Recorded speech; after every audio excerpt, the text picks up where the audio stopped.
دا د ترینکوټ ولایتي روغتون دی. هغه روغتون چې د مرکز په ګډون د ولسوالیو ناروغان ورته راځي. د یاد روغتون مسؤلین وایي چې د وروستیو میاشتو کې په دغه روغتون کې خدماتو کې د پام وړ ښه والی راغلی دی او په ډیریو برخو کې فعالیتونه ښه سوي دي. د دغه روغتون رئیس ډاکټر عبدالواحد وحیدیار وایي چې یوازې په تیره میاشت کې 15,000 د OPD ناروغانو ته درملنه سوې ده او په بېلابېلو برخو کې عملیاتونه ترسره سوي دي.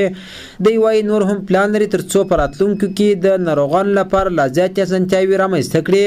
نوموړي له هوریت راډیو سره په خبرو کې وویل هغه تیره میاشت کې زموږ تقریبا 15,000 نفره موږ دلته تداوي کړي دي.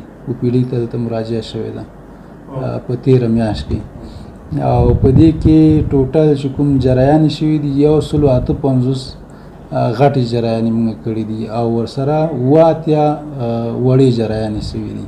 د دوی لپاره موږ دغه اوس سهولتونه جوړ کړو چې په هر واټ کې موږ سپیکر ده که چا مریض ته یا په آواز ته که چیرې ضرورت خپل په آواز راغواړي یو مشکل حل کړي نو هغه په سپیکر کې غږ کړي یا خپل په آواز راغواړي هغه سره خپل مشکل.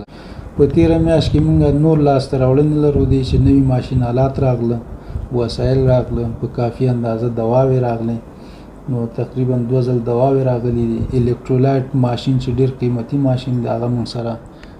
دغه روغتون ته راغلي کسان هم د شته خدماتو څخه راضي دي او زیاتوي چې د تیرو وختونو په پرتله یې په یاد روغتون کې د دوی درملنه په ښه ډول کیږي. په روغتون کې د شته ناروغانو پیوزان وایي چې له اوسني روغتیایي خدمتونو څخه راضي دي.